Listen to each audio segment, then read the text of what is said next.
Well, this is for all you people who might be like me, went down and bought a Hallmaster utility trailer, the Super Duty utility trailer from Harbor Freight.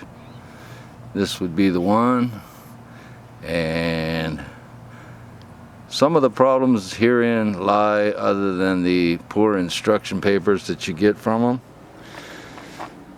They tell you this part number and that part number, but they're not stamped on the parts. Well, you can deal with that on some other YouTube video, but what I want to do here is help you maybe resolve a problem you may be having with your lighting.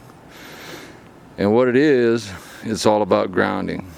What they've done is they've taken and saved about 40 foot of wire maybe, so they don't have to run a power and ground wire from the front of your trailer, where your main connector is, all the way back to the rear of your trailer on both sides. All they've done now is run a green, excuse me, a green and brown wire, which goes to my right rear brake light, and a yellow and brown wire, which goes back to my left brake light, running light.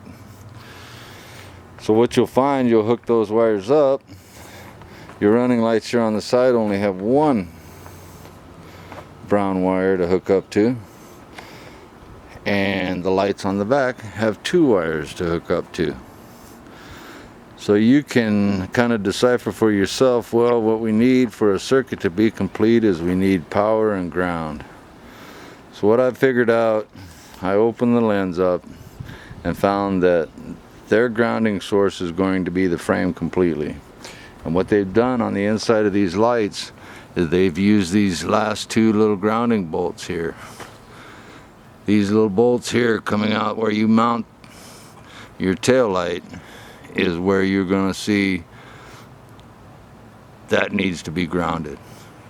So as you can see, what I've done is I've taken the bracket off, the license plate bracket. I've taken off the bracket to the trailer portion that mounts it to the trailer. Taken a little grinding wheel, ground off some of that paint so we had a good connection.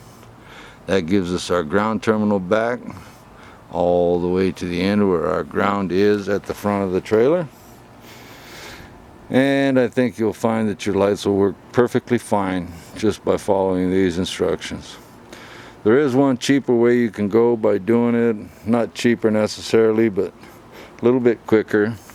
What you can do is on these two little screws here coming out of the back of your lights, those are your grounds.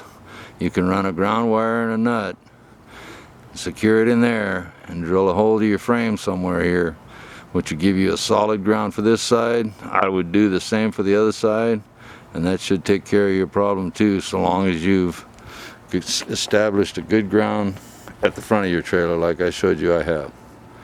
Hopefully this helps. If you have any questions, I'm not available.